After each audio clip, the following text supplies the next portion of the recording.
Kajian mendalam kemunculan dan ekspansi awal Kedatuan Sriwijaya abad ke-7 Masehi berpusat pada prasasti Kedukan Bukit. Artefak ini memuat narasi monumental perjalanan suci, Sidaya Yatra.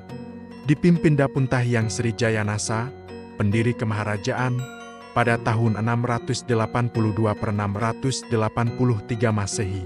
Teks prasasti menyebutkan armada bertolak dari Minangatamuan menuju pusat kekuasaan baru di Palembang, membawa 20.000 bala tentara. Sidaya Yatra ini bukan ekspedisi pencarian wilayah baru, melainkan parade kemenangan militer religius, klimaks penyatuan faksi kekuasaan di Sumatera. Laporan ini mengurai instrumen statecraft Dapuntahyang dalam penyatuan, asimilasi kultural, dan penaklukan suku pedalaman seperti Komering, Pasemah, Rejang. Pasukan Sriwijaya pada fase ini bukan tentara reguler, melainkan bala tentara konfederasi atau pasukan aliansi multietnis. Dapuntahyang bertindak sebagai panglima tertinggi koalisi datu lokal, kepala suku, dan raja bawahan, diikat perjanjian atau ditundukkan. Fase konsolidasi menyatukan suku dan kerajaan kuno mutlak diperlukan untuk mengumpulkan manpower dalam skala eksponensial ini. Untuk memetakan bagaimana Dapuntahyang menyatukan entitas terfragmentasi, kita harus memahami arsitektur kekuasaan Sriwijaya berdasarkan sistem Mandala. Struktur politik Dapuntahyang sangat cair, tidak sentralistis secara geografis, dan jauh lebih kompleks. Sumatera bagian selatan awal abad ke-7 dihuni ratusan paletis semi-independen. Masing-masing dipimpin datu, menguasai simpul ekonomi vital. Membangun kemaharajaan maritim menuntut strategi pragmatis. Dapuntahyang tidak dapat sekadar menaklukkan wilayah dan menempatkan gubernur modern. Ia harus memaksa para datu masuk ke mandalanya dengan menuntut pengakuan ketuanan, menagih upeti, atau menempatkan mereka dalam jaringan aliansi sumpah setia. Jika ada pemberontakan, Dapuntahyang mengerahkan kekuatan militer untuk menghukum pengkhianatan tersebut. Dalam kerangka Mandala inilah kita harus membaca pergerakan Dapuntahyang. Ia mengintegrasikan suku Komering, suku Pasemah, dan suku Rejang, bukan dengan meruntuhkan struktur sosial mereka, melainkan menundukkan kepala suku dan mengangkat mereka sebagai aristokrasi militer tingkat bawah. Para datu ini kemudian diwajibkan menyumbangkan prajurit dan perbekalan, yang akhirnya berakumulasi menjadi pasukan 20.000 orang. Salah satu perdebatan akademik klasik adalah penentuan lokasi geografis Minangatamuan, titik awal keberangkatan armada Dapuntahyang. Kajian filologis dan toponimi kontemporer menempatkan Minangatamuan di wilayah hulu Sungai Komering. Minangatamuan secara harfiah berarti pertemuan dua sungai, diidentifikasi sebagai daerah pertemuan Sungai Komering dan aliran Sungai Lebong. Penempatan Minangatamuan di sepanjang daerah aliran Sungai Komering memiliki signifikansi strategis yang mendalam. Sungai Komering berfungsi sebagai koridor logistik alamiah dan jalur penetrasi budaya. Jika armada 20.000 pasukan bermula di Komering, maka Dapuntahyang telah menjadikan wilayah permukiman suku Komering sebagai pangkalan operasi depan. Integrasi suku Komering tampaknya merupakan salah satu fase asimilasi terawal yang berjalan relatif lancar, menjadikan wilayah mereka panggung utama untuk meluncurkan proklamasi Sidaya Yatra. Narasi kebesaran Sriwijaya seringkali mengaburkan fakta bahwa daratan Sumatera telah memiliki tradisi peradaban kerajaan niaga berabad-abad sebelumnya. Penyatuan Sriwijaya bukanlah pembangunan peradaban di atas lahan kosong, melainkan proses pengambilalihan, asimilasi, dan penaklukan atas sisa-sisa kerajaan kuno. Dalam historiografi kuno dari catatan utusan diplomatik Tiongkok, tercatat eksistensi kerajaan Qoing atau Qing pada abad ke-3 Masehi. Berlokasi di sekitar Gunung Kerinci, Qoing merupakan pemain utama dalam perniagaan transregional, menjalin hubungan dagang dengan wilayah barat dan selatan Sumatera, kerajaan Funan, serta Tangken. Kekayaan utamanya bertumpu pada komoditas endemik bernilai tinggi seperti emas, perak, dan pinang. Dinamika ekologis, seperti sedimentasi aluvial yang parah, menyebabkan pendangkalan Teluk Wen pada abad ke-5 Masehi, melumpuhkan aktivitas maritim pelabuhan Tupo, dan mencekik perekonomian Qoing. Vakum kekuasaan ini melahirkan entitas baru yang lebih adaptif, yakni Kerajaan Kantoli atau Kandali, yang mengambil posisi strategis di pesisir Jambi. Kantoli mewarisi hegemoni Qoing, bertindak sebagai hub transit utama, dan menunjukkan kecakapan diplomatiknya dengan mengirimkan utusan ke Istana Tiongkok. Namun, Kantoli memudar dari catatan sejarah menjelang pergantian abad ke-7.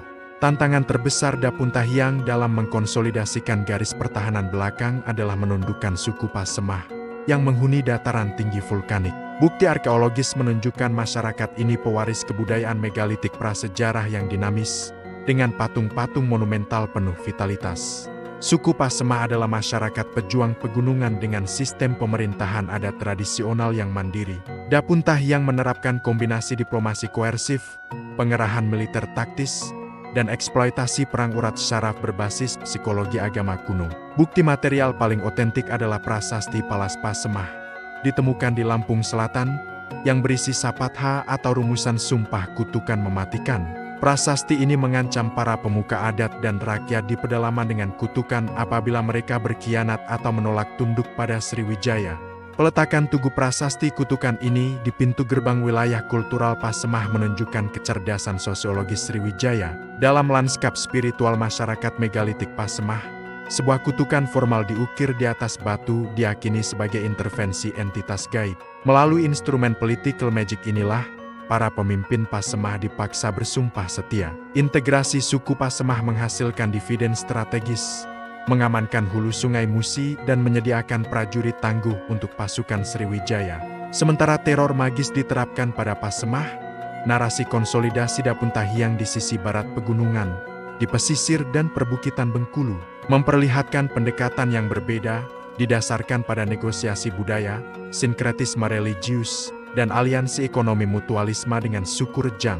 Interaksi awal ini tersimpan dalam tradisi lisan masyarakat adat Rejang Lebong, dengan figur sentral Ritandan. Ritandan diyakini sebagai utusan resmi dari Istana Sriwijaya, yang menerima perintah langsung dari Raja Dapuntahiang. Dapuntahiang tidak mengutus armada perang ke wilayah Rejang. Ia menitahkan Ritandan untuk melakukan perjalanan krusial ke jantung pedalaman. Dengan dua tujuan, misi logistik ekstraktif untuk mencari dan menguasai sumber garam, serta misi keseimbangan ekologi untuk merawat harmoni alam. Misi pencarian garam ini sangat penting untuk logistik militer, karena ketersediaan garam dalam Tonas raksasa adalah prasyarat mutlak untuk menjamin daya tahan perbekalan 20.000 tentara. Kemampuan Sriwijaya untuk memproyeksikan kekuatan militer darat jarak jauh sepenuhnya bertumpu pada pasokan garam yang diimpor dan diekstraksi dari wilayah Rejang Lebong.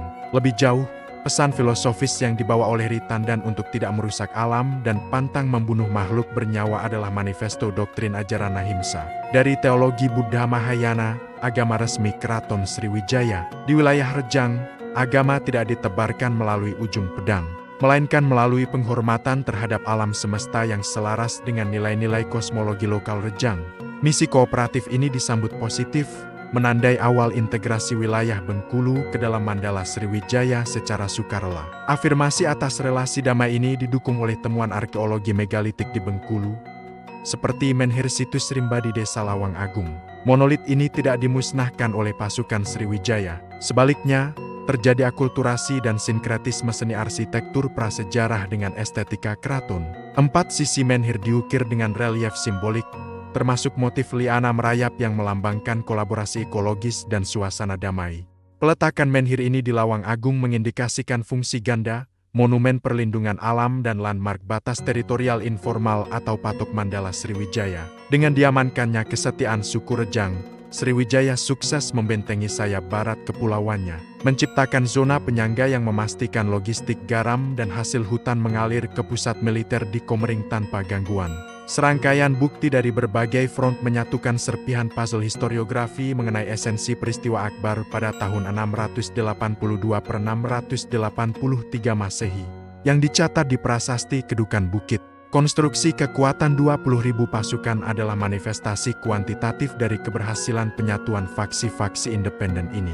Dapuntahiang Srijayanasa harus diakui bukan sekadar penakluk, tetapi seorang arsitek imperium dengan keahlian integrasi lintas sektoral.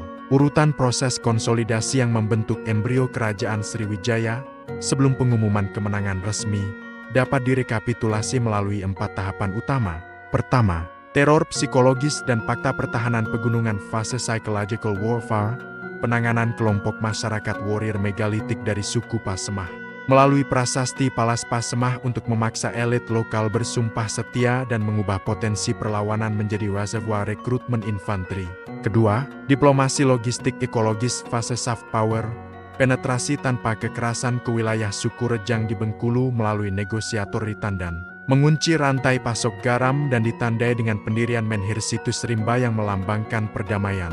Ketiga, sentralisasi komando di koridor Komering, mobilisasi seluruh aset yang berhasil dikonsolidasi menuju pusat penempatan taktis di Minangatamuan, mengintegrasikan masyarakat suku Komering sebagai garda depan pengangkutan perahu dan basis penyediaan perbekalan. Sidaya Yatra yang diumumkan pada prasasti Kedukan Bukit adalah prosesi upacara kemiliteran agung. Ini adalah pawai kemenangan, di mana para datu, raja-raja kecil, pemuka Pasemah, pemuda Rejang, pasukan Komering, perahu dari Melayu, dan laskar dari seluruh penjuru Sumatera, yang telah disatukan, bergerak bersama di bawah Panji Dapuntahiang Srijaya Nasa untuk membangun fondasi permukiman birokrasi permanen di kawasan Palembang. Eksistensinya terukir abadi sebagai kemaharajaan yang berjaya, sukses, dan makmur mengarungi pelbagai lintasan abad sejarah.